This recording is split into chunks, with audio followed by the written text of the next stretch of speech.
আমি আপনাদের সামনে কোরআনে কারিম সূরা তাহরিম থেকে 6 নম্বর আয়াত একটা আয়াত তেলাওয়াত করেছি। আর নবীজি সাল্লাল্লাহু আলাইহি ওয়াসাল্লামের বহু সংখ্যক হাদিস থেকে মুসনাদে আহমদ একটা কিতাব আছে, বিশাল বড় হাদিসের কিতাব। এই কিতাবের 7083 নম্বর হাদিস, একটা হাদিস আপনাদের সামনে পাঠ করেছি, একটা আয়াত আর একটা হাদিস। এই দুইটা বিষয় নিয়েই আপনাদের সামনে মুখতাসার কিছু কথা বলবো। লম্বা আলোচনা তো আহমদুল্লাহ ভাই করেছেন, আমি মুখতাসারভাবে কয়েকটা কথা বলবো। এই নিয়তে কথাগুলো বলবো, এই উদ্দেশ্যে বলবো, এই মাকসাদে বলবো যেন আল্লাহ তাআলা প্রত্যেকটি ভালো কথা আর আমলি কথার উপরে সবার আগে আমি গুনাহগারকে আমল করার তৌফিক দান করেন। এরপরে আল্লাহ তাআলা যেন ভালো আর আমলি কথাগুলোর উপরে আমাদের সবাইরে আমল করার তৌফিক দান করেন, বলেন আমিন। আমি কোনো রকম ভূমিকা ছাড়াই আমার আলোচনার দিকে প্রবেশ করতেছি, একটু মনোযোগের সাথে আমলের নিয়তে কথাগুলো শুনবেন। রাজি আছেন ইনশাআল্লাহ? সবাই কন রাজি আছেন নি ইনশাআল্লাহ? আল্লাহ আমাদের তৌফিক দান করেন, বলেন আমিন। আমি যে আয়াত পড়েছি, আল্লাহ তাআলা আয়াতে বলেন, বিসমিল্লাহির রহমানির রহিম, ইয়া আইয়ুহাল্লাযীনা আমানু কু আনফুসাকুম ওয়া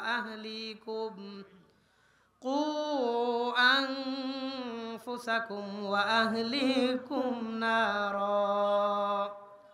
আল্লাহ বলেন, হে ঈমানদার, তোমরা নিজেদেরকে জাহান্নামের আগুন থেকে বাঁচাও এবং তোমাদের পরিবারকে জাহান্নামের আগুন থেকে বাঁচাও। অর্থাৎ নিজেরাও জাহান্নামের আগুন থেকে বাঁচো, পরিবারকেও জাহান্নামের আগুন থেকে বাঁচাও। বলেন কিসের আগুন থেকে? সবাই বলেন কিসের আগুন? জাহান্নামের আগুন থেকে নিজেও বাঁচো, পরিবারকেও বাঁচাও। বলেন এই দুটো জিনিসের গুরুত্ব, নিজেও জাহান্নামের আগুন থেকে বাঁচবো, পরিবারকেও বাঁচাবো। এই দুটো জিনিসের গুরুত্ব, প্রয়োজনীয়তা আমার আপনার জীবনে আছে না নাই? সবাই কয় না আছে না নাই? আছে। প্রত্যেকের জীবনে নিজে কিভাবে জাহান্নাম থেকে বাঁচবো, পরিবারটারে কেমনে বাঁচাবো, এই দুটো জিনিসের গুরুত্ব আছে। এখন বলেন কোন জায়গায় আগুন জ্বালাইতে হইলে লাকড়ির দরকার আছে না নাই? সবাই কন আছে না নাই? মা বোনেরা চুলার মধ্যে আগুন জ্বালায়, সেখানে লাকড়ির দরকার হয় কি হয় না? হয়। আল্লাহ জাহান্নামে আগুন জ্বালাবেন, জাহান্নামেও লাকড়ির দরকার হবে। তো জাহান্নামের লাকড়ি কি হবে? আল্লাহ বলেন, ওয়াকুদুহান নাসু ওয়াল হিজারা। জাহান্নামের লাকড়ি হবে দুইটা জিনিস। বলেন কয়টা জিনিস? আল্লাহ বলেন ওয়াকুদুহান নাসু ওয়াল হিজারা, জাহান্নামের লাকড়ি হবে দুইটা জিনিস। এক নম্বর আন্নাস, ওই সমস্ত মানুষ যারা দুনিয়াতে আল্লাহর প্রতি ঈমান আনে নাই। ওই সমস্ত মানুষ যারা দুনিয়াতে আল্লাহকে মানে নাই, আল্লাহর প্রতি যারা বিশ্বাস করে নাই, এই বেঈমান মানুষদেরকে আল্লাহ কিয়ামতের দিন জাহান্নামের লাকড়ি বানাবেন। বলেন নাউজুবিল্লাহ। তাহলে এক নম্বর জানলাম যারা দুনিয়াতে আল্লাহর প্রতি ঈমান আনে নাই। দুই নম্বর ওয়াল হিজারা, দুনিয়ার পাথর।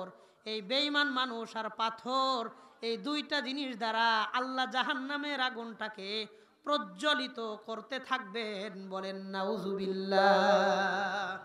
বেঈমান মানুষ যাদের ঈমান নাই, মোট কথা যারা আল্লাহরে মানে না, বলেন এরা জান্নাতে যাবে না জাহান্নামে? কথা কন, জান্নাতে না জাহান্নামে? ঈমান ছাড়া কেউ জান্নাতে যাইতে পারবে? তাহলে বেঈমান মানুষ আর দুনিয়ার পাথর, এই বেঈমান মানুষ আর পাথরদেরকে আল্লাহ জাহান্নামের লাকড়ি হিসেবে ব্যবহার করবেন। এরপরে আল্লাহ বলেন আলাইহা মালাইকাতুন গিলাজুন শিদাদ, জাহান্নামের উপরে আল্লাহ ওই সমস্ত ফেরেশতাদেরকে দায়িত্ব দিবেন, গিলাজুন শিদাদ, যারা খুব কঠোর স্বভাবের হয়, কঠোর মেজাজের হয়, যাদের অন্তরে কোনো রকমের দয়া মায়া থাকবে না। লা ইয়াসুনাল্লাহা মা আমারহুম, আল্লাহ তাদেরকে যে আদেশ করবেন আল্লাহর আদেশের খেলাফ তারা কিচ্ছু করবে না। ওয়ায়াফআলুনা মা ইউমারুন, আল্লাহর প্রত্যেকটা আদেশ তারা পুঙ্খানুপুঙ্খানুভাবে বাস্তবায়ন করবে। এই আয়াতে আল্লাহ মৌলিকভাবে বুঝাইলেন তোমরা নিজেরাও জাহান্নামের আগুন থেকে বাঁচো, পরিবারটারেও বাঁচাও। এই দুই জিনিস আমার আপনার জীবনে অনেক গুরুত্বপূর্ণ। আমি এই শিরোনামটাকে সামনে রেখাই কয়েকটা কথা বলবো, যেই কথাগুলোর উপরে আমল করলে আল্লাহ নিজেদেরকে নিজেদের পরিবার নিয়ে জাহান্নাম থেকে বাঁচা সহজ করে দিবেন। আল্লাহ আমাদের কথাগুলো ধৈর্যের সাথে মনোযোগের সাথে আমলের নিয়তে শোনার তৌফিক দান করেন, বলে না আমি। একটা হাদিস দিয়ে আমি আলোচনায় ঢুকতেছি। এই হাদিসটা বুখারী শরীফের 3 জায়গায় আসছে। একটু আওয়াজ করে বলবেন কয় জায়গায় আসছে? এক জায়গায় আসছে বিস্তারিত, 2 জায়গায় আসছে সংক্ষিপ্ত। বিস্তারিত হাদিস যেটা আসছে বুখারী শরীফের 7047 নম্বর হাদিসের বর্ণনা, 7047, 7047 নম্বর হাদিস। একটু বিস্তারিত। এর চেয়ে সংক্ষিপ্ত আসছে 1386 নম্বর হাদিস, 2085 নম্বর হাদিস। এই 3টা জায়গায় একটা হাদিসই আসছে। এক জায়গায় বিস্তারিত, আমি সেটা আপনাদেরকে শোনাই। বুখারী শরীফের 7047 নম্বর হাদিস।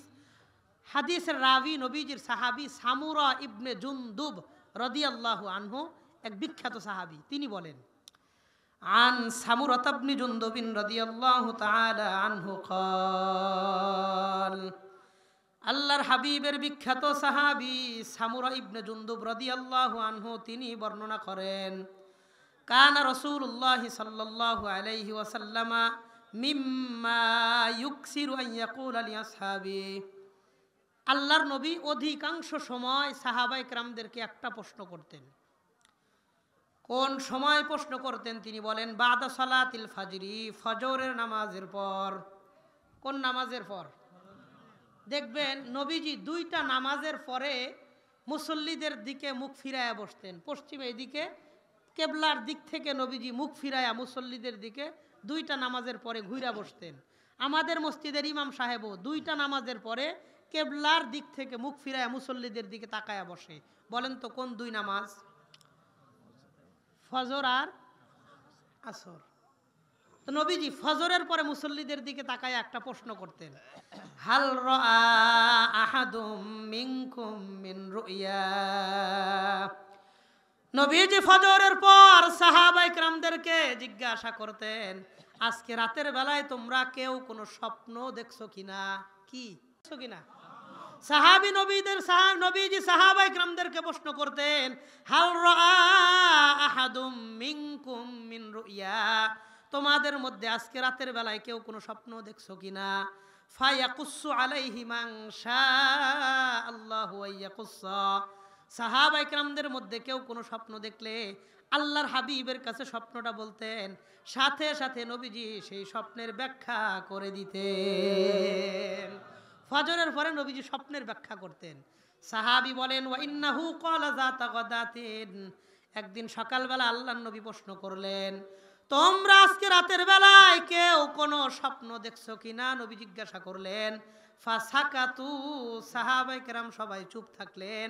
আজকে রাত্রে কোনো সাহাবী কোনো স্বপ্নই দেখেন নাই। আল্লাহর নবী তখন বললেন, শোনো, ওয়া ইন্নী আরাল বারিহাতা, আমি গতকালকে রাতের বেলায় একটা স্বপ্ন দেখছি। আমি নবী আমার স্বপ্নটা তোমাদেরকে শোনাইতে চাই। স্বপ্ন দেখছেন সাহাবী না নবী? নবী। নবী স্বপ্ন দেখে বলতেছে, আমার স্বপ্নটা আমি তোমাদেরকে শোনাইতে চাই, তোমরা শোনো। স্বপ্নটা একটু বড় স্বপ্ন।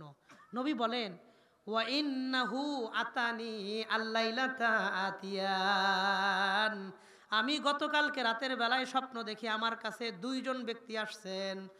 কয়জন ব্যক্তি? ওয়া ইন্নাহুমা বাতাসানি, এই 2 ব্যক্তি আমার কাছে আসার পর আমারে ঘুম থেকে জাগ্রত করছে। জাগ্রত করার পর আমাকে বলে, ইনতলিক মানা, ইনতলিক মানা, মুহাম্মদ আপনি আমাদের সাথে চলেন, আমাদের সাথে চলেন। নবী বলেন, ওয়া ইন্নী ইনতালাকতু মাহুমা, আমি নবীও তাদের সাথে পথ চলা শুরু করলাম। আসলেন 2 জন, নবী একজন সাথে রওনা হইলেন। মোট রওনা হইলেন কয়জন? কথা সবাই কন, কয়জন? প্রথমে না বুঝলে পরে বুঝবেন না, এই জন্য বারবার বলাইতেছি। দুইজন ব্যক্তি আয়েশা নবীকে ঘুম থেকে জাগাইছে, জাগায় কয় লন আমাদের সাথে চলেন। তো নবী ঘুম থেকে উঠা তাদের সাথে পথ চলা শুরু করলেন। এটা কি বাস্তবে না স্বপ্নে? স্বপ্নে। নবীজির স্বপ্ন, এটা ওহী। নবীদের স্বপ্ন এটা ওহী, এটার মধ্যে কোনো মিথ্যা কথা নাই। এই জন্য তো ইব্রাহিম আলাইহিস সালাম স্বপ্ন দেখছেন আপনার সন্তানকে জব করেন, তো উনি ওনার সন্তানকে জব শুরু করছে। কারণ নবীদের স্বপ্ন এটা হয় কার পক্ষ থেকে? আর আমাদের স্বপ্ন শয়তানের পক্ষ থেকেও হয়, আল্লাহর পক্ষ থেকেও হয়। কথাটা কি বুঝতে পারছেন? এই জন্য আমাদের স্বপ্ন এটা দলিল না, নিজের জন্যও দলিল না, অন্যের জন্যও দলিল না। আমাদের স্বপ্ন বইলা কোনো জিনিস প্রমাণিত করতে পারবো না, কিন্তু নবীদের স্বপ্ন এটা ওহী। নবীদের উপর শয়তান তাদেরকে স্বপ্ন দেখাইতে পারে না। এই জন্য স্বপ্নতে বলা মানে সরাসরি আল্লাহর বলা সমান। কথাটা বুঝতে পারছেন সবাই? আল্লাহর নবী বললেন আমার কাছে দুইজন ব্যক্তি আসলেন, আমি রওনা হইলাম, মোট তিনজন ব্যক্তি। লম্বা একটা পথ তাদের সাথে নবী চলবেন, মাঝখানে অনেক মানুষের সাথে নবীজির সাক্ষাৎ হবে। আল্লাহ নবী বলেন হাত্তা আতাইনা আলা রাজুলিন মুস্তাজিন, আমরা যাইতে যাইতে রাস্তার পাশে এক ব্যক্তিকে শোয়া দেখলাম, লোকটা কাত হয়ে শোয়া আছে। ওয়া ইযা আখরু কাইমুন আলাইহি বিসখরা, আর একজন ব্যক্তি এই লোকটার মাথার কাছে বড় একটা পাথর নিয়ে দাঁড়ায় রইছে। একজন ব্যক্তি কাত হয়ে শোয়া, তার মাথার কাছে আরেক ব্যক্তি বড় একটা পাথর নিয়ে দাঁড়ায় রইছে। ফাইজা হুয়া ইয়াহুই বিসখরাতি লিরাসিহি, এই লোকটা বড় একটা পাথর দিয়া তার মাথার উপরে সজোরে আঘাত করে। ফায়াসলাগু লাহু রাসুহু, সাথে সাথে তার মাথাটা চূর্ণ বিচূর্ণ হয়ে যায়। বলেন নাউজুবিল্লাহ।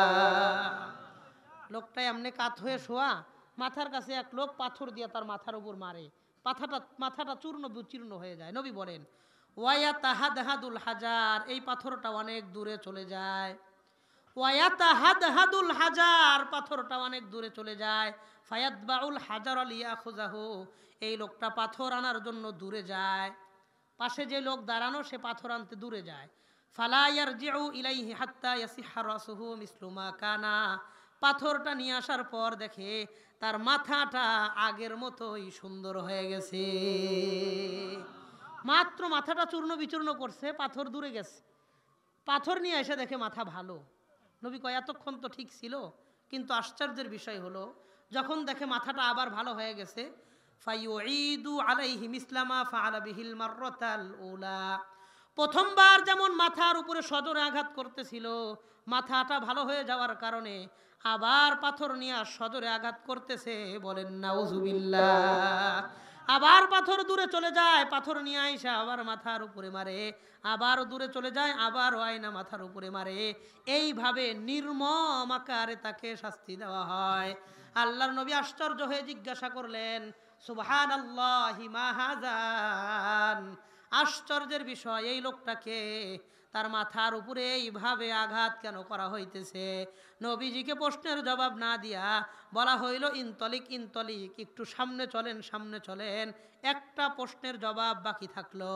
আল্লাহর নবী বলেন হাত্তা আতাইনা আলা রাজুলিন মুস্তালকিন লিকাফাহু, আমরা যাইতে যাইতে আরেকজন ব্যক্তির সাক্ষাৎ পাইলাম, যে এই লোকটা চিত হয়ে শোয়া আছে। আগের ব্যক্তি কেমনে শুয়েছিল? সবাই কন কেমনে? কাত হয়ে। দ্বিতীয় ব্যক্তির সাক্ষাৎ পাইলাম, লোকটা চিত হয়ে শোয়া, মুখটা আকাশের দিকে, দুই পাশ দুই দিকে। আল্লাহর নবী বলেন ওয়া ইযা আখারু কাইমুন আলাইহি বিকাল্লুবিন মিন হাদিদিন, তার মাথার কাছে আরেকজন ব্যক্তি বড় একটা লোহা নিয়ে দাঁড়ায় রইছে। আমাদের গাজীপুরের পরিভাষায় বড় লোহাকে বলা হয় প্যারাক। আপনাদের তারাস এই এলাকার পরিভাষায় কি বলে? প্যারা কি বলে? নবী বলেন তার মাথার কাছে এক ব্যক্তি বিকাল্লুবিন মিন হাদিদিন, বড় একটা লোহার প্যারাক নিয়ে দাঁড়ায় রইছে। এই প্যারাকটা মাথার কাছে থেকে দাঁড়ানোর পর হাত্তা ইয়াতি আলা আহাদি শিক্কাই ওয়াজহিহি, বড় প্যারাক নিয়ে চেহারার ডান পার্শ্বে আসে। আসার পর ফায়ুশারশিরু সিদকাহু ইলা কফাহু ওয়া মানখিরাহু ইলা কফাহু ওয়া আইনাহু ইলা কফা, বড় প্যারাক নিয়া তার মুখ থেকে একটা টান দেয় গর্দান পর্যন্ত। ওয়া মানখিরাহু ইলা কফাহু, নাক থেকে আরেকটা টান দেয় ঘাড় পর্যন্ত। ওয়া আইনাহু ইলা কফা, আর চোখ থেকে আরেকটা টান দেয় ঘাড় পর্যন্ত। নবী বলেন ফায়া শুক্কু যালিকা আলাইহি, এই পার্শ্বটা চূর্ণ বিচূর্ণ হয়ে যায়। বলেন নাউজুবিল্লাহ। আল্লাহর হাবিব বলেন সুম্মা ইয়াতাহাওয়ালু ইলাল জানিবিল আখার, এবার লোকটা প্যারাক নিয়ে চেহারার বাম পাশে আসে। আসার পর ফায়াফআলু বিহি মিসলামা ফাআলা বিল জানিবিল আউয়াল, প্রথম পার্শ্বে যেমন 3টা দাগ দিয়েছিল, এবার বাম পার্শ্বেও 3টা দাগ দিয়া এই পাশটাকেও ফাড়তেছে, চিরতেছে। বাম পার্শ্বে দাগ দেওয়ার পর দেখে ডান পাশটা সুন্দর হয়ে গেছে, আবারও এই পাশে দাগ দেওয়ার জন্য আসে। ডান পার্শ্বে দাগ দেওয়া শেষ হইলে দেখে বাম পার্শ্বে সুন্দর হয়েছে, আবারও ফাটতেছে, আর লোকটা চিল্লাইতেছে। আল্লাহর নবী অবাক হয়ে প্রশ্ন করলেন মান হাযা, এই লোকটাকে, তার অন্যায় কি, অপরাধ কি, তার এমন শাস্তি কেন দেওয়া হয়? আল্লাহর নবীকে জবাব না দিয়ে বলা হইল ইনতলিক ইনতলিক, একটু সামনে চলেন, সামনে চলেন।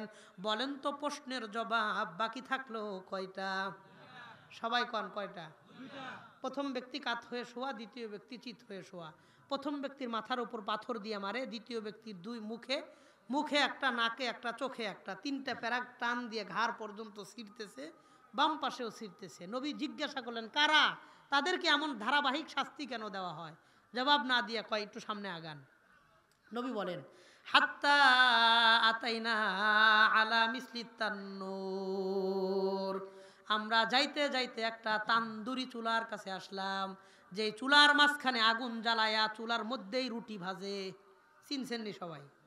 একটা চুলা আছে তন্দুরি চুলা কয়, চুলার মাঝখানে আগুন জ্বালায়া চুলার মধ্যেই রুটি ভাজে। চিনছেন?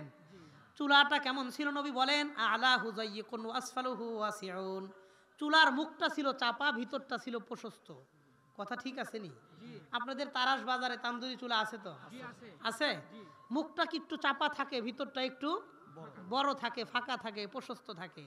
নবী বলেন আলা হুজাইয়িকুন ওয়া আসফালুহু ওয়াসিউন, বড় একটা তান্দুরি চুলা, মুখটা চাপা, ভিতরটা প্রশস্ত। আমি চুলার কাছে দাঁড়ানোর পর লক্ষ্য করে দেখলাম ফাইজা ফিহা লাগাতুন ওয়া আসওয়াত, এই চুলার মাঝখান থেকে কান্নাকাটি আর চিল্লা পাল্লার আওয়াজ আসে। একদল কান্নাকাটি করে আর একদল চিল্লা পাল্লা করে। এই কান্নাকাটি আর চিল্লা পাল্লার আওয়াজ শুনতে পারলাম। ফাত্তালানা ফিহা, আমি নবী এই চুলার মাঝখানে উকি দিয়ে দেখার চেষ্টা করলাম চুলার মধ্যে কি আছে। নবী বলেন ফাইজা ফিহা রিজালুন ওয়া নিসাউন উরাত, আমি চুলার মধ্যে কিছু নারী আর পুরুষকে উলঙ্গ অবস্থায় দেখলাম, তাদেরকে আল্লাহ আগুনের মাধ্যমে জ্বালাইতেছেন। বলেন নাউজুবিল্লাহ। আগুনের মাধ্যমে কেমন ভাবে জ্বালানো হইতেছে? নবী বলেন ফাইজা ইয়াতিহিম লাহাবুম মিন আসফালা মিনহুম, চুলার নিচ থেকে ধাউ ধাউ করে আগুনটা জ্বালায়া তাদেরকে আগুনের সাথে সাথে উপরের দিকে নিয়ে আসা হয়। আগুনের শিখা লেলিহান যত উপরে আসে, এই মানুষগুলাও জ্বলতে জ্বলতে উপরের দিকে আসে। ওয়া দাউ দাউ ওয়া ইয়াসআউনা আইয়াখরুজু মিনহা, এই আগুন থেকে তারা লাফ দিয়ে বাহিরে পড়ার চেষ্টা করে, আর তারা চেষ্টা করতে থাকে এখান থেকে লাফ দিয়ে ছিটকে পড়ার জন্য। ফাইদা আনখাবাত নারুহু, হঠাৎ করে আগুনটা নিভে যায়, আবারও তারা চুলার নিচে পড়ে যায়। আবার উপরের দিকে নিয়ে আসে, তারা চেষ্টা করে বের হওয়ার জন্য, হঠাৎ আগুনটা নিভে যায়, আবার চুলার নিচে পড়ে যায়। আল্লাহ নবী প্রশ্ন করলেন মান হাউলা, এই নারী পুরুষগুলো কারা, তাদেরকে আল্লাহ এমন শাস্তি কেন দিতেছেন? জবাব না দিয়া বলে ইনতলিক ইনতলিক, একটু সামনে চলেন, সামনে চলেন। বলেন তো প্রশ্নের জবাব বাকি থাকলো কয়টা? আল্লাহ নবী বলেন হাত্তা আতাইনা আলা নাহরিন আহমার মিনাদ দাম, আমরা যাইতে যাইতে একটা রক্তের নদীর কাছে আসলাম। বলেন তো কিসের নদী? রক্তের নদীর কাছে আসার পর নবী বলেন 2টা জিনিস লক্ষ্য করলাম। 1 নম্বর ফি ওয়াসাতিহি রাজুলুন সাবিহুন ইয়াসবাহু, এই রক্তের নদীর মাঝখান থেকে এক ব্যক্তি সাঁতার কেটে কেটে কিনারায় যাওয়ার চেষ্টা করে। ওয়া আলা শাতিন নাহরি রাজুলুন ইনদাহু হিজারাতুন কাসীরা, আর নদীর কিনারায় আর একজন ব্যক্তি দাঁড়ানো, তার সামনে অনেকগুলো পাথর রাখা। এই লোকটা যখন সাঁতার কেটে কিনারায় যাওয়ার চেষ্টা করে, ফায়াফগরু লাহু ফাহু ফায়ুলকিমাহু হাজারা, এই লোকটা পাথর দিয়া তার মুখ বরাবর মারে। আবারও লোকটা কিনারা থেকে মাঝখানে চলে আসে, মুখটা থেতলে যায়, অন্য পাশ দিয়ে যাওয়ার চেষ্টা করে, আবারও পাথর দিয়ে তার মুখে মারে, আবার লোকটা মাঝখানে চলে আসে। নবী বলেন কান্নাহু কাল কালবি আল হাসু, একটা কুকুর যেমন হাঁস ফাঁস করতে থাকে, এই লোকটাও হাই হাই করতেছে, হাঁস ফাঁস করতেছে, শ্বাস নিতে পারতেছে না, তারপরেও তাকে কিনারায় উঠতে দিচ্ছে না। নবী প্রশ্ন করলেন মান হাযা, এই লোকটাকে, তার সাথে এমন নির্মম আচরণ কেন করা হয়? নবীজিকে জবাব না দিয়ে বলে ইনতলিক ইনতলিক, সামনে চলেন সামনে চলেন। বলেন তো প্রশ্নের জবাব বাকি থাকলো কয়টা? চারটা। প্রথম ব্যক্তি কাত হয়ে শোয়া, দ্বিতীয় চিত হয়ে, 3 নম্বর আগুনের চুলার মধ্যে নারী পুরুষদেরকে আল্লাহ জ্বালায়, 4 নম্বর রক্তের নদীর মধ্যে এক ব্যক্তি সাঁতার কাটে, কিনারায় গেলে পাথর মায়ের আবার মাঝে পাঠায়।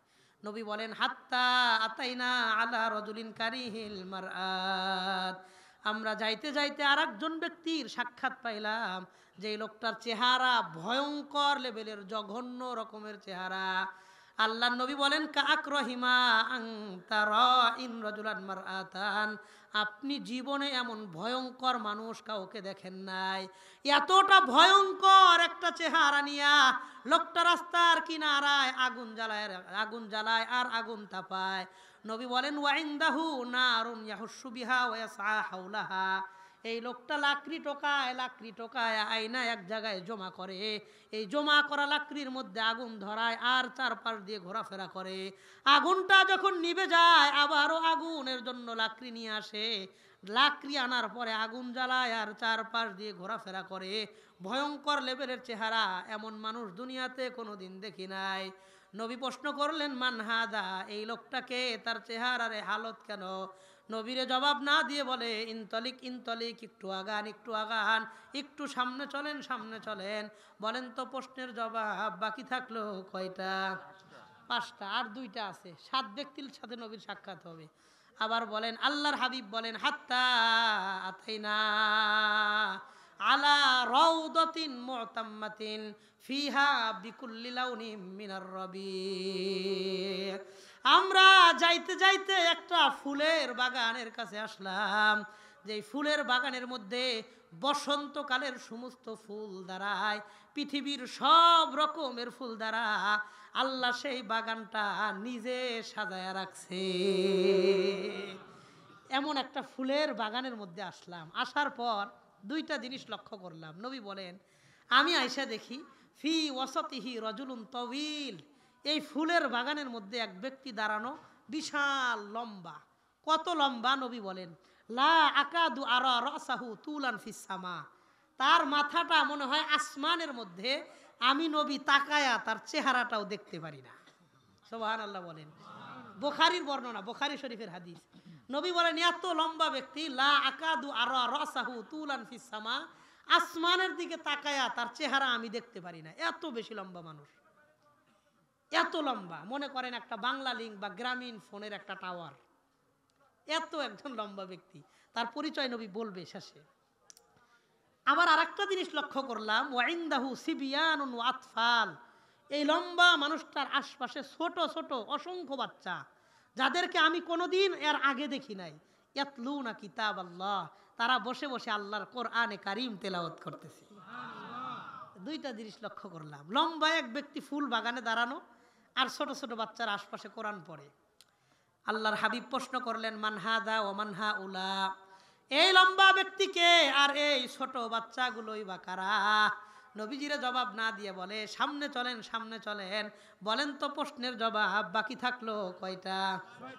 আল্লাহর নবী বলেন হাত্তা আতাইনা আলা মাদিনাতিন মাবনিয়াতিন বিলাবিন যাহাবিন ওয়ালা বিনি ফিদ্দা, আমরা চলতে চলতে একটা শহরের কাছে আসলাম, যেই শহরের প্রত্যেকটা বিল্ডিং আল্লাহ একটা স্বর্ণের ইট আর একটা রূপার ইট দ্বারা আল্লাহ বানায় রাখছে। প্রত্যেকটা বিল্ডিং একটা স্বর্ণের ইট একটা রূপার ইট। বিলাবিনি জাহাবিন ওয়ালাবিনি ফিদ্দাতিন, জাহাবুন মানে স্বর্ণ, ফিদ্দাতুন মানে রূপা, রূপা আর স্বর্ণ, এই 2টা করে ইট দিয়ে দিয়ে আল্লাহ বিল্ডিংটা বানায় রাখছে, এত চাকচিক্য করে রাখছে। এই শহরের একটা মোড়ে, যেরকম আপনাদের হাসপাতাল রোড থেকে বাস স্ট্যান্ডের একটা মোড় আছে না, কথা কন, মোড় আছে না একটা? নবী বলেন এই শহরের একটা মোড়ের কাছে আমি কিছু মানুষ দেখলাম, ফিহা রিজাল, এই মোড়ের মধ্যে কিছু মানুষ দাঁড়ানো। মানুষগুলো আবার অদ্ভুত, এমন মানুষ কোনোদিন দেখি নাই। শাতরুম মিন খালকিহিম কাহসানি মা আনতা রাইন ওয়া শাতরুম মিন খালকিহিম কাকবাহি মা আনতা রাইন। যে মানুষগুলো দাঁড়ানো, তাদের চেহারার ডান পার্শ্ব এত সুন্দর, এত সুন্দর মানুষ আমি কোনোদিন দেখি নাই। আবার এই লোকদেরই চেহারার বাম পার্শ্ব এত কালো, এত কালো মানুষও আমি দুনিয়াতে কোনোদিন দেখি নাই। বলেন নাউজুবিল্লাহ। বলেন তো, একজন মানুষের চেহারার ডান পার্শ্ব যদি সুন্দর হয় আর বাম পার্শ্ব যদি কালো হয়, লোকটাকে দেখতে ভালো লাগবে না বিশ্রী লাগবে?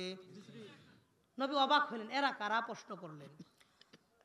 নবীজি যখন প্রশ্ন করলেন তারা কারা, সাথে সাথে নবীজির সাথে থাকা দুইজন ব্যক্তি বললেন, ইযহাবু ফাকাউ আনফুসাকুম ফি যালিকান নাহরি। এ দাঁড়িয়ে থাকা মানুষ, শোনো, তোমরা যাও গিয়া সামনের ওই নদীর মধ্যে সবাই ডুব দাও। দুইজন ব্যক্তি বললেন, তোমরা যাও, এখানে দাঁড়ায় থাকো না, গিয়া সামনের যে নদী আছে নদীতে ডুব দাও। সব মানুষ সাথে সাথে যায়, যাওয়ার পর ওই নদীর মধ্যে ডুব দেয়। ডুব দিয়ে যখন উঠে আসে, বের হয়ে আসে, তাদের পুরা চেহারাটাই আল্লাহ সুন্দর বানায়া দেয়। এবার আল্লাহর নবী বললেন, তাহলে এই সমস্ত মানুষগুলো কারা? তাদের চেহারা ছিল বিশ্রী, এক পার্শ্ব সুন্দর এক পার্শ্ব কালো। নদীর মধ্যে ডুব দেওয়ার পর তাদের চেহারাটাই হয়ে গেল ভালো। এই সমস্ত মানুষগুলা তারা কারা? আমি নবী তাদের পরিচয় জানতে চাই।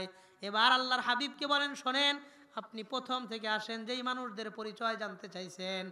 এক নম্বর ব্যক্তি কাত হয়ে শোয়া, মাথার উপর পাথর দিয়ে আঘাত করে। দুই নম্বর ব্যক্তি চিত হয়ে শোয়া, বড় একটা প্যারাক নিয়ে দুই পাশ থেকে টাইনা দুইটা পাশ চূর্ণ বিচূর্ণ করে। তিন নম্বর ব্যক্তি রক্তের আগুনের চুলার মধ্যে নারী পুরুষদেরকে আল্লাহ জ্বালায়। চার নম্বর রক্তের নদীর মধ্যে ব্যক্তি সাঁতার কাটে। পাঁচ নম্বর ভয়ঙ্কর একটা চেহারাওয়ালা মানুষ আগুন জ্বালায়, লাকড়ি টোকায় আগুন জ্বালায় চারপাশ দিয়ে ঘোরে। পাঁচ নম্বর একটা ফুলের বাগানের মধ্যে লম্বা ব্যক্তি দাঁড়ানো, আশপাশে ছোট বাচ্চারা কোরআন পড়ে। আর ছয় নম্বর গেল। সাত নম্বর আল্লাহর নবীকে বলা হয়, আপনি কিছু মানুষ দেখলেন চেহারার এক পার্শ্ব ভালো আর এক পার্শ্ব কালো, নদীর মধ্যে ডুব দেওয়ার পর পুরা চেহারাটাই হয়ে গেল ভালো। প্রত্যেকের পরিচয় আল্লাহর নবীকে বলা হয়। ও আম্মাল্লাযী আতাইতাহু আলাই, নবী আপনি প্রথম যেই ব্যক্তির কাছে আসছেন, যার মাথার উপরে পাথর দিয়ে আঘাত করা হয়, এই লোকটার দুনিয়াতে অন্যায় ছিল দুইটা। বলেন কয়টা? এই দুইটা অন্যায় সে দুনিয়াতে করেছে। এই জন্য মরার পর থেকে কিয়ামত পর্যন্ত ফেরেশতারা তার মাথার উপরে পাথর দিয়ে আঘাত করে মাথাটারে চূর্ণ বিচূর্ণ করতে থাকবে। বলেন নাউজুবিল্লাহ। আপনাদের এই তারাস দক্ষিণ পাড়া এলাকার মধ্যে অনেক কবর এমন আছে, 100 বছর আগের পুরানা কবর আছে না নাই? এমন কবরও আছে কতদিন আগের কবর, এটা মুরব্বীদেরও জানা নাই যে এই কবরটার আসলে কতদিন আগের। আছে না নাই? তার মানে ওই কবরের মানুষরা যদি এই দুইটা অন্যায়ে অপরাধী হয়ে থাকে, তাদের কবরে শাস্তিগুলো হয়। আমি আপনি যদি ইনস্ট্যান্ট আজকে রাত্রে মারা যায়, কিয়ামত কবে হবে এটা একমাত্র জানেন কে? আল্লাহ। 100 বছর পরেও হতে পারে, 200 বছর, 300, 500 বছর পরেও হতে পারে। এটা একজ্যাক্টলি একুরেট সংখ্যাটা জানেন কে? আল্লাহ। আল্লাহ। এর অর্থ আমি আর আপনি যদি এই দুইটা অন্যায় অপরাধী হই, অপরাধ যদি আমাদের মধ্যে থাকে, আমি আপনি মারা যাওয়ার পর থেকে কিয়ামত পর্যন্ত ফেরেশতারা আমার আপনার মাথার উপরে বড় পাথর নিয়ে মারবে, পাথর দূরে চলে যাবে, আবার নিয়ে আইসে আবারও মারবে, আবার চলে যাবে, আবারও শাস্তি দিতে থাকবে। বলেন নাউজুবিল্লাহ। যে দুইটা অন্যায়ের কারণে এই শাস্তি হয়, যদি আমার আর আপনার মধ্যে সেই দুইটা অপরাধ থাকে, আজকে থেকে ছেড়ে দিয়ে বিরত থাকবো। রাজি আছেন ইনশাআল্লাহ? কথা কর, রাজি আছেন ইনশাআল্লাহ? 1 নম্বর নবী বলেন, ইন্নাহু ইয়াখুযু কাসীরাম মিনাল কুরআনি সুম্মা নাসিয়া। 2 নম্বর ওয়া ইয়ানামু আনিস সালাতিল মাফরুযা। 1 নম্বর এই লোকটা দুনিয়াতে কোরআন পড়া জানতো, কোরআনটা না পড়তে সুম্মা নাসিয়া, একটা পর্যায়ে কোরআন পড়াটাই ভুলে গেছে। বলেন নাউজুবিল্লাহ। আহারে, আমাদের সমাজের মধ্যে বহু যুবক ভাইদেরকে দেখবেন আগে 10টা সূরা মুখস্থ পারত, 15টা 20টা সূরা তাদের মুখস্থ ছিল। কোরআনটা না পড়তে না পড়তে না পড়তে এমন অবস্থা হয়েছে, আগে যেই সূরাটা মুখস্থ পারত এখন ওই সূরাটা দেখাও পড়তে পারে না। আছে না নাই? কথা কন আছে না নাই? হ্যাঁ, 1 মাস হয়েছে কোনোদিন কোরআন পড়ে নাই, 2 মাস গেছে একদিনও পড়ে নাই, 3 মাস 4 মাস 5 মাস 1 বছর হয়েছে কোনোদিন কোরআন শরীফ খুইলাও একটা লাইন পর্যন্ত পড়ে নাই। এমন নওজোয়ান ভাইও এই এলাকায় আছে না নাই? মোবাইলের সাথে এত বেশি সম্পর্ক হয়েছে যে কোরআন ধরার সময়ই পায় না। আছে না নাই? ভাইদেরকে বলবো সপ্তাহে একদিন হইলেও মুখস্থ সূরাগুলা পড়েন, মাসে একদিন হইলে, বছরে মাত্র 12 দিন, 12 মাসে একদিন করে পড়েন। কোরআন শেখার পরে কোনোদিন ভুলে যায় না। আল্লাহ আমাদের তৌফিক দান করেন বলে না। 2 নম্বর কথা, আর একটা কথা বলি, অনেক মানুষ মুসলমান কিন্তু 4টা 5টা সূরা কোরআন শরীফ থেকে মুখস্থ নাই, পড়তে পারে না। আছে না নাই? এমন মানুষ আছে না নাই? কোরআন থেকে 4টা 5টা সূরাও মুখস্থ পারে না। তাদের নামাজ কিভাবে হয় এটা তো একমাত্র আল্লাহ ভালো জানেন, তার নামাজটা কেমনে হয়। আমার কষ্ট লাগে তখন যদি আল্লাহ কিয়ামতের দিন এই ছেলেটাকে জিজ্ঞাসা করে, এই মুরব্বী মানুষকে আল্লাহ যদি জিগায়, এরে বান্দা তোমারে আমি দুনিয়াতে 30 বছর হায়াত দিলাম, 40 বছর বাইচা ছিলা, 50টা বছর জীবন পাইছো, 60 বছর দুনিয়াতে কাটাইছো, এই 30 40 50 60 বছরের মধ্যে 4টা সূরা শিখতে পারো নাই কেন? কেন শেখো নাই? কেন পড়তে পারো নাই? বলেন আল্লাহর কাছে এই একটা প্রশ্নের কোনো জবাব আমি আপনি দিতে পারবো? কথা কন পারবো? এই জন্য যে সমস্ত যুবক ভাই, এই তারাস দক্ষিণপাড়া যুব সমাজ যে ভাইয়েরা আপনারা ইন্তজাম করছেন, মুরব্বী বাবা যারা এখনো শিখতে পারেন নাই, এটা যে কোনো কারণে হোক, যে কোনো পর্যায়ে হোক, শেখা হয় নাই তো হয় নাই, ওর কারণ না খুঁজা জীবনের অন্তিম মুহূর্তে আইসা কোরআন শরীফটার 4টা 5টা সূরা না পড়া, বুকের ভিতরে কোরআন না নিয়া কবরে যাওয়ার কথা চিন্তাও করব না ইনশাআল্লাহ। রাজি আছেন ইনশাআল্লাহ? একবারে কোরআনটারে শূন্য নিয়া এই বুকটারে নিয়া কবরে যায়েন না, কবরে যায়েন না। আল্লাহর কাছে কি জবাব দিবেন? ফেরেশতাদের কাছে কি বলবেন? আল্লাহ সবার আগে আমাকে, এরপরে আমার এই যুবক ভাইদেরকে বোঝার তৌফিক দান করেন। সবচেয়ে সুবর্ণ সুযোগ আসতেছে, সামনে রমজান মাস, একটা সপ্তাহ পরে রমজান মাস, আজকে 2 তারিখ, সামনে মাসের 12 তারিখ রোজা হবে, সামনে মাসের 12 তারিখ সবাই রোজা রাখবেন। এই 7 দিন 8 দিন সময়ের পর থেকে রোজা, সপ্তাহে যদি একটা করে সূরা শেখেন, 7 দিনে একটা শেখেন, 1 মাসে 4টা হয়ে যাবে। এই রমজানটা পার হইলে কোনো একজন মা বোন, কোনো একজন যুবক ভাই, কোনো একজন বৃদ্ধ বাবা কোরআন সহিশুদ্ধ করে পড়া জানি না এমন যেন না থাকে। এই তারাশের প্রত্যেকটা বালেগ বালেগা মা বোনদেরকে আল্লাহ সহিশুদ্ধ কইরা 4টা সূরা শেখার তৌফিক দান করেন বলেন আমিন। তাহলে এই লোকটার দুনিয়াতে অন্যায় ছিল একটা, 2টা। 1 নম্বর কোরআন পড়া শিখে কোরআন পড়া ভুলে গেছে। 2 নম্বর ওয়ায়ানামু আনিস সালাতিল মাফরুজা, এই লোকটা দুনিয়াতে ফরজ নামাজে অলসতা করত। বলেন কি নামাজে? ফরজ, ফজর না, ফরজ নামাজে অলসতা করত। ফজরের অবস্থা তো খুব খারাপ, ফরজ নামাজে অলসতা করত। এমন অসংখ্য মানুষ আছে, একামত মসজিদ থেকে হয় শুনতেছে, একামত শুনতেছে, কিন্তু বাড়ি থেকে বের হইয়া মসজিদে গিয়ে নামাজ পড়ে না। আছে না নাই? আজান তো সবাই শোনে, আজান তো সবার কানেই যায়, একামত হইতেছে, শুনতেছে, একামতের আওয়াজ আসে, বন্ধু বান্ধব ফোন করে, কিরে আয় বাড়ি বাজারে আয়, আমরা তো বাজারে দেরি করতেছি। কয় না একটু পরে বের হই। কয় কারণ? কয় এখন মসজিদে নামাজ চলতেছে, এখন বের হওয়া যাবে না। আছে না নাই? কথা কন আছে না নাই? হঠাৎ দেখবেন দোকানের পাশ থেকে চা খাওয়া শেষ, সাথে সাথে উঠা চলে যায়, কিরে কই যাও? আজান হইতেছে, চল যাই ভাই, অন্যদিকে যাই, পাশে মসজিদ আছে, আজান হইতেছে মানে নামাজ পড়া লাগবো, এই জন্য নামাজটারে কাটায় অন্যদিকে চলে যায়। এমন মানুষও আছে না নাই? আল্লাহ আমাদের বুঝবার তৌফিক দান করেন বলেন আমিন। আপনি আজান হওয়ার পরে মসজিদে গিয়ে নামাজ পড়লে আপনার কি ক্ষতি হবে? আমি তো আপনি মুসলমান তো দাবি করার ক্ষেত্রে কম করি না।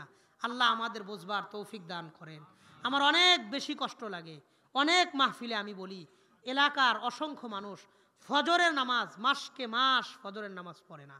1 মাস হয়েছে কোনো দিন ফজরের নামাজ পড়ে নাই, 2 মাস গেছে একদিনও পড়ে নাই, 3 মাস 4 মাস 5টা মাস গেছে একদিনও ফজরের নামাজ মসজিদে যায় নাই।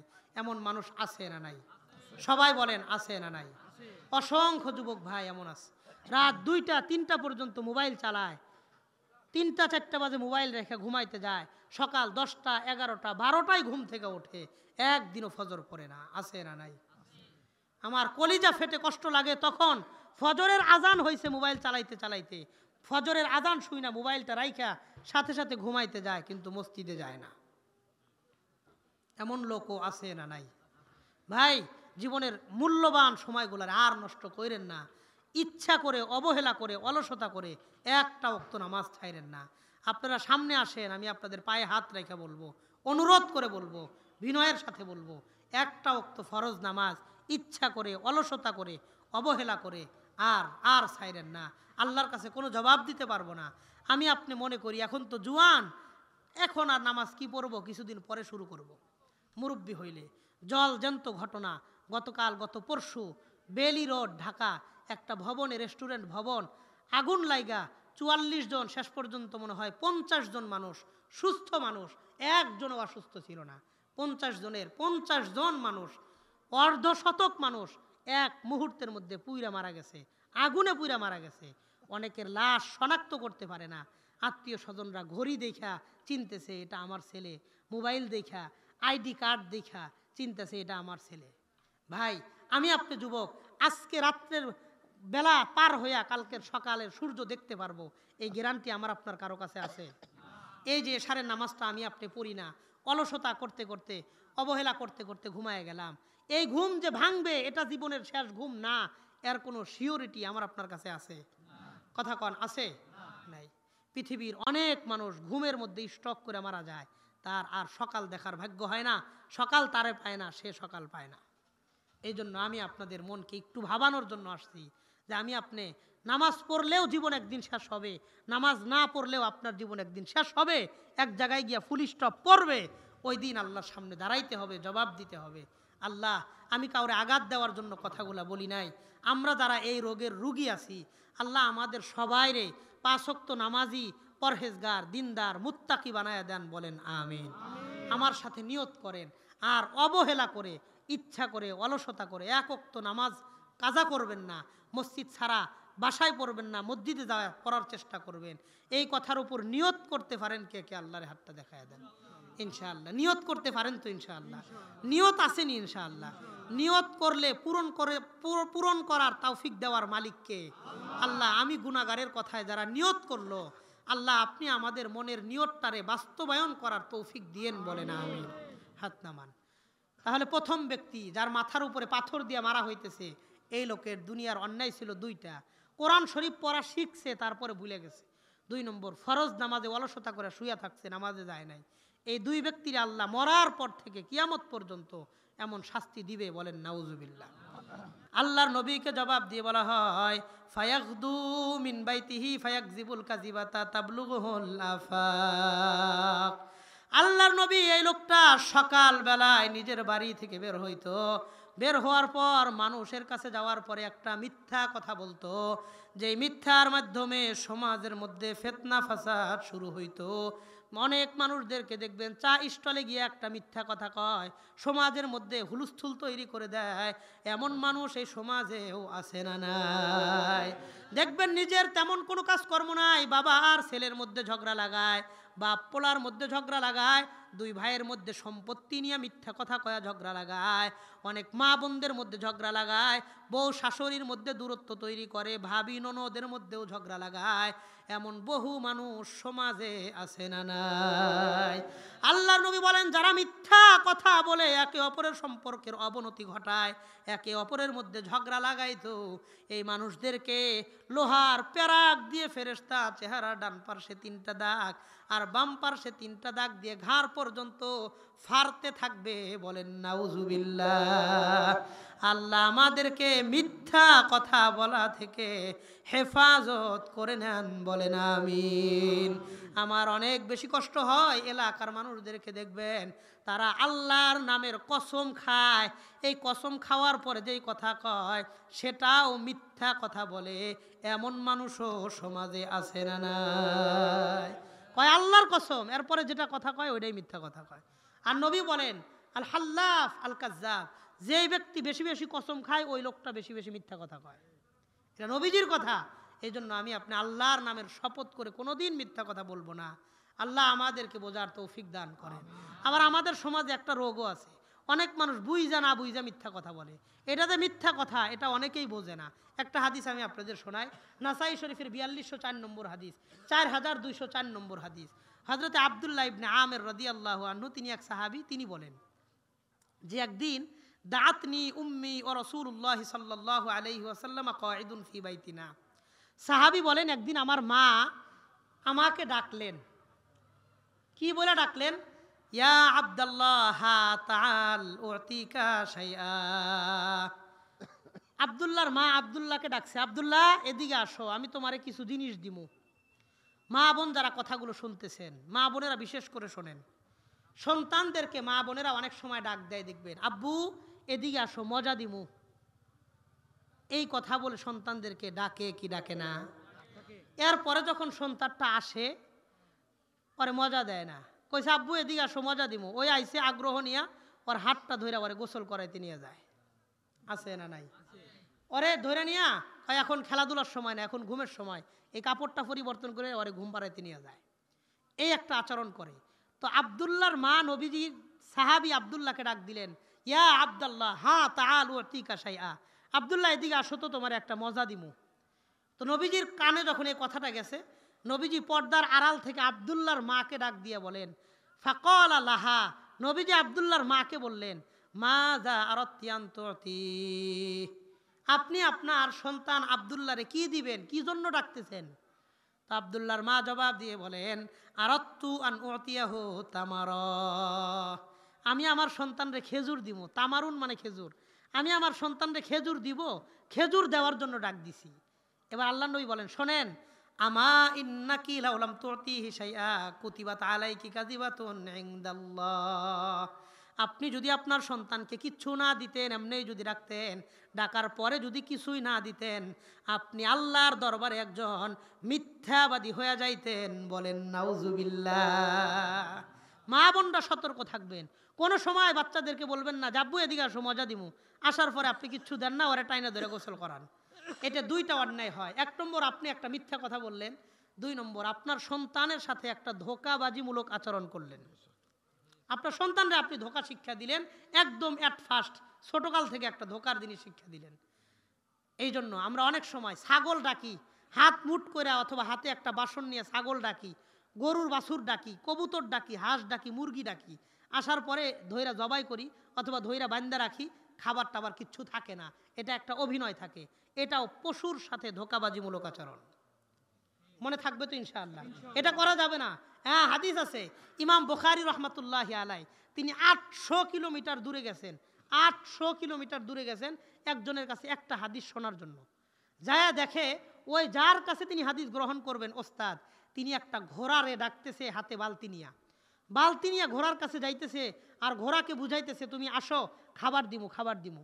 তো ঘোড়া আসছে, আসার পরে ঘোড়া বাঁধছে, বান্ধার পরে ইমাম বুখারী লক্ষ্য করে দেখে বালতির মধ্যে খাবার নাই। কি নাই? খাবার নাই। তো তিনি বলেন ঠিক আছে চলো আমার কাছ থেকে হাদিস শোনো। ইমাম বুখারী বলে না, আমি আপনার কাছ থেকে হাদিস শুনবো না, আমি চলে যাব। কারণ যে ব্যক্তি তার নিজের ঘোড়াকে ধোঁকা দিতে পারে, সে উম্মতে মুসলিমাকেও ধোঁকা দিতে পারে। ইমাম বুখারী তার কাছ থেকে হাদিস গ্রহণ করেন নাই। তার মানে এটা একটা গুরুত্বপূর্ণ বিষয়, এটা একটা ধোঁকা। আমি আপনি বুঝে না বুঝে এই মিথ্যা কথা এবং এই ধোঁকাবাজি থেকে বিরত থাকবো। যদিও এই ধোঁকার দ্বারা কারো কোনো ক্ষতি হইতেছে না, তারপরেও এই ধোঁকা নিজের ভিতরে আনা যাবে না। আল্লাহ আমাদেরকে বুঝে বিরত থাকার তৌফিক দান করেন, বলেন আমিন। এই কথাটা সবাই বুঝছেন তো? তাহলে 2 নম্বর ব্যক্তির অপরাধ কি? সে সমাজে মিথ্যা কথা বইলা একে অন্যের মধ্যে কিলিক লাগাইতো। কথা বুঝছেন নি? চাষতালে বৈশা সারাদিন মানুষের গিবত করে, কিরে অমকের ফলার কি খবর, সে মানুষে জানে না, হেডারে আরো জানায়। 1 cup 2 cup 3 cup 4 cup 5 cup পর্যন্ত চা খায়, 4 কেতলির নিচে যতক্ষণ পানি আছে এই আল্লাহর বান্দা ততক্ষণ চাষতালের সামনে বসা আছে। আছে না নাই?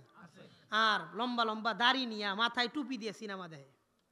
এটা আগে মানুষ গুনাহ মনে করতো, এখন বর্তমান মানুষ গুনাহই মনে করে না। আছে না নাই? আল্লাহ আমার চাষতালের ভাইদেরকেও বোঝার তৌফিক দান করেন।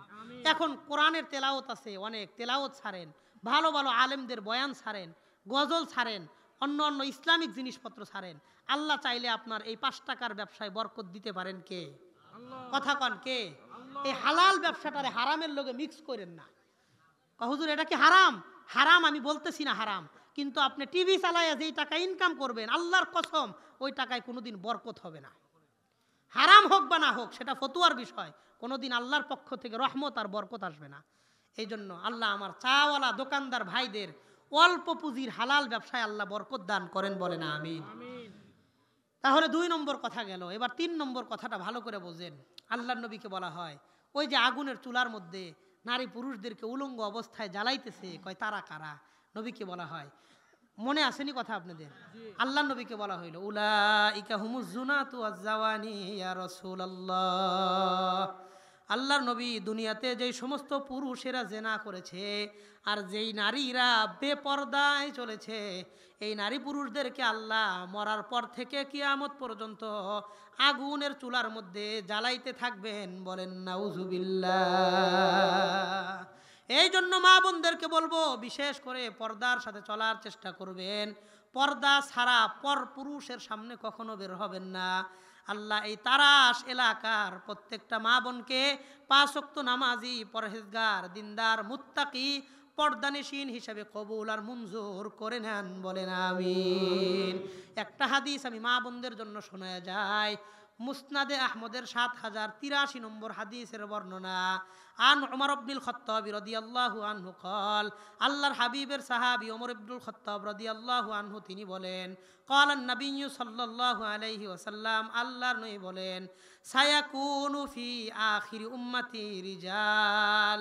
আল্লাহর নবী বলেন আমার উম্মতের শেষ জামানায় কিছু মানুষ এমন আসবে, ইয়ারকাবুন আলা সুরুজিন কাশবাহির রিহাল, যারা যেই বাহনের উপর চলবে তাদের বাহনটা বাড়ির মতোই সুন্দর হবে।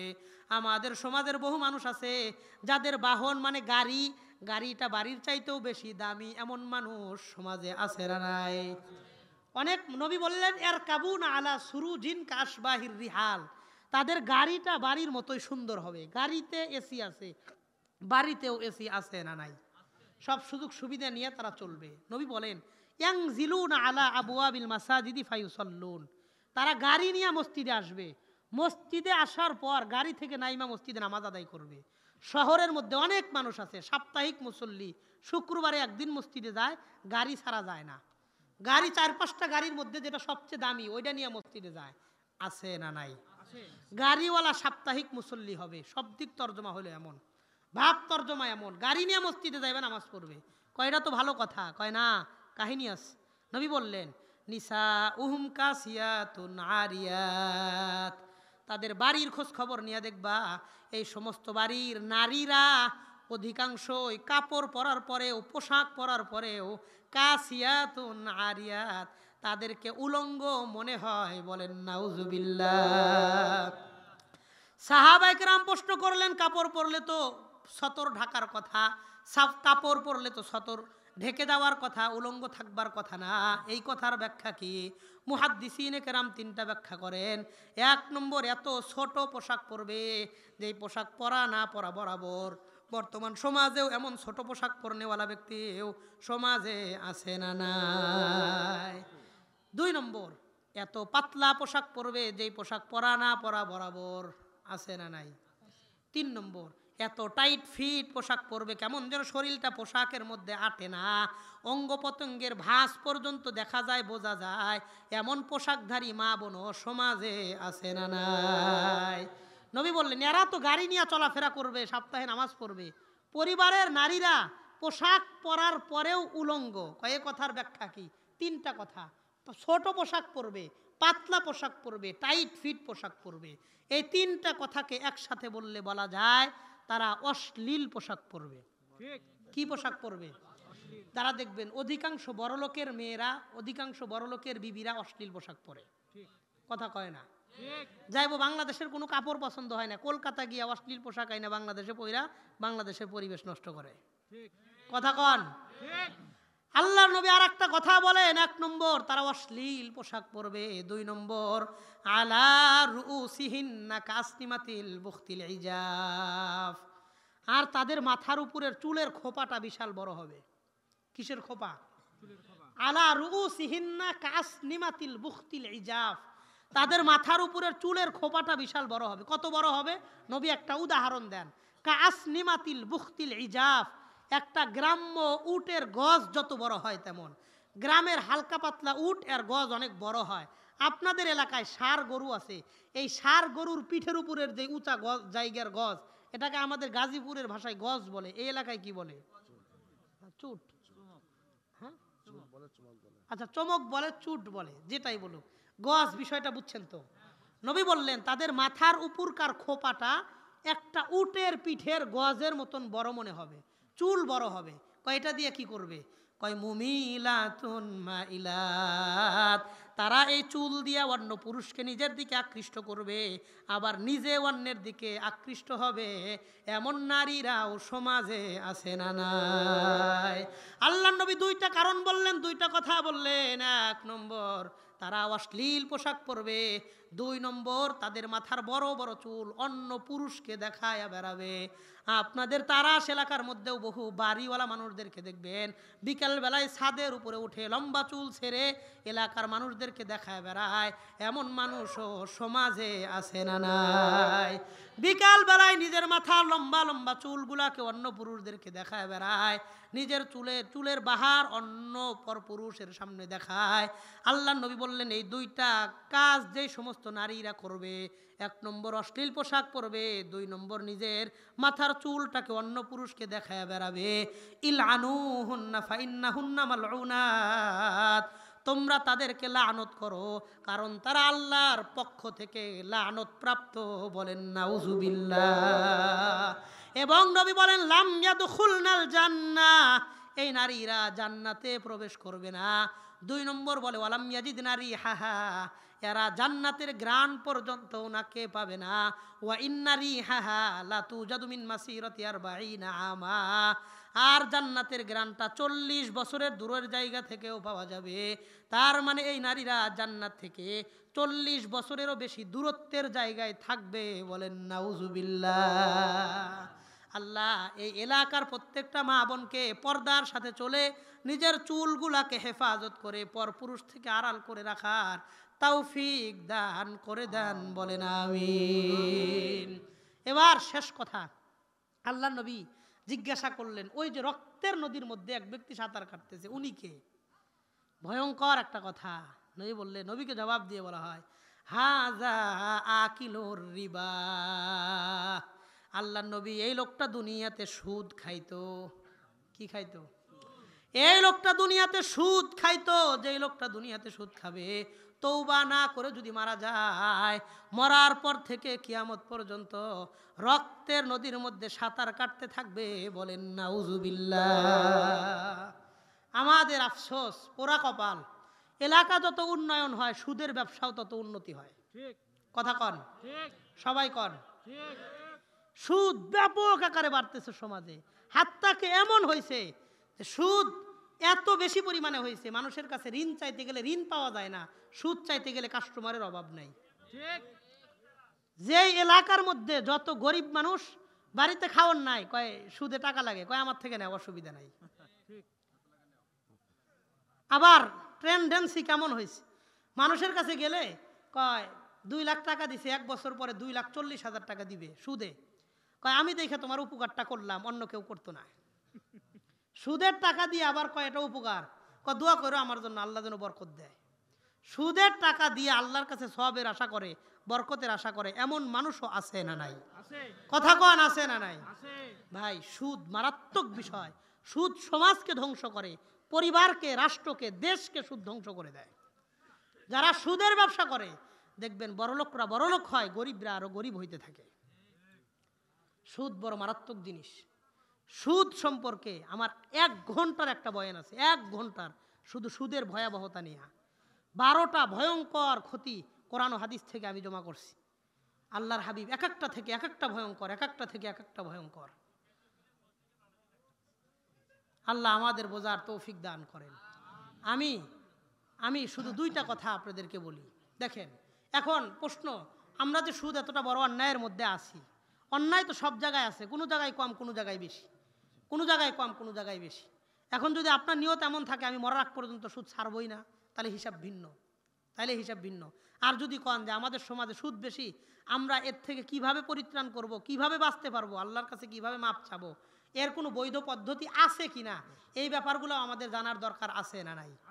সবাই কন আছে না নাই? এই জন্য আমি সুদ সম্পর্কে দুইটা কথা আপনাদেরকে বলি।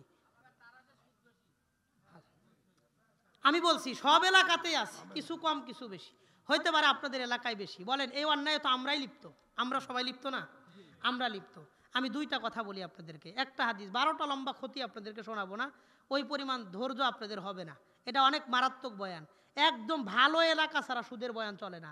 সারা দেশে যেখানেই যায় সুদ বিষয়ে বয়ান করলে মানুষ অনেক খুশি হয়, হুজুর আমাদের এলাকায় অনেক সুদ, আপনি কিছু বলে যায়েন, অনেক বলা বলি করে। আমি এই পরিমাণ বেশি আপনাদের তারাশে সুদ যে আমি আগে খোঁজ খবর নিছি, এই জন্য আমি বয়ানটাকে অন্য দিক দিয়ে ঘুরায় নিছি। আমি শুরুতেই সুদের আয়াত তেলাওয়াত করি নাই, কারণ সুদের আয়াত তেলাওয়াত করলে ওই আয়াতের তর্জমা করলেই মানুষ যাইব গা। এই জন্য পুরাটা বয়ান সাজায় মাঝখানে নিয়ে আইছি।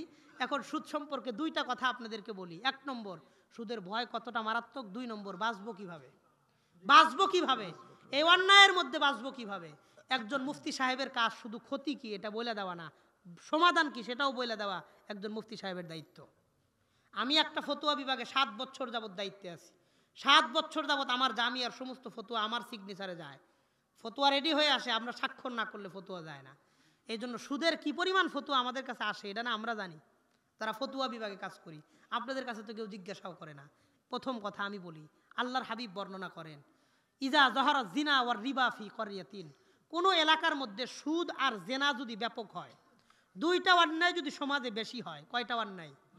1 নম্বর সুদ, 2 নম্বর জেনা ব্যভিচার, ইল্লা উখিজু বিসানা, নবী বলেন ওই এলাকা থেকে আল্লাহর রহমত আর বরকত আল্লাহ উঠায় নিয়ে যায়। কন নাউজুবিল্লাহ। তার মানে সুদ বাড়বে, এলাকার বরকত কমবে, জেনা ব্যভিচার বেপরদা বাড়বে, বরকত কমবে। যেমন 2-1টা উদাহরণ নেন, সহজে বুঝবেন। আগে আপনাদের এই তারাস এলাকার খাল বিলে নদী নালায় যেই পরিমাণ মাছ পাওয়া যাইতো, এখন সেই পরিমাণ মাছ পাওয়া যায় না। কথা কন। আগে একটা লাউ গাছে যেই পরিমাণ লাউ আসতো, নতুন নতুন বাঁশ কিনে আবার ঠেকনে দেওয়া লাগতো। একটা সিম গাছে এই পরিমাণ সিম আসতো, পাতার চাইতে সিমের সংখ্যা বেশি হইতো, আনাসের সংখ্যা বেশি হইতো, নিজে খাইতো, পরিবারের সমাজের মানুষকে বিলাইতো, তারপরেও শেষ করতে পারতো না। কিছু কিছু সিম গাছেই বাত্তি হইয়া মইরা থাকতো।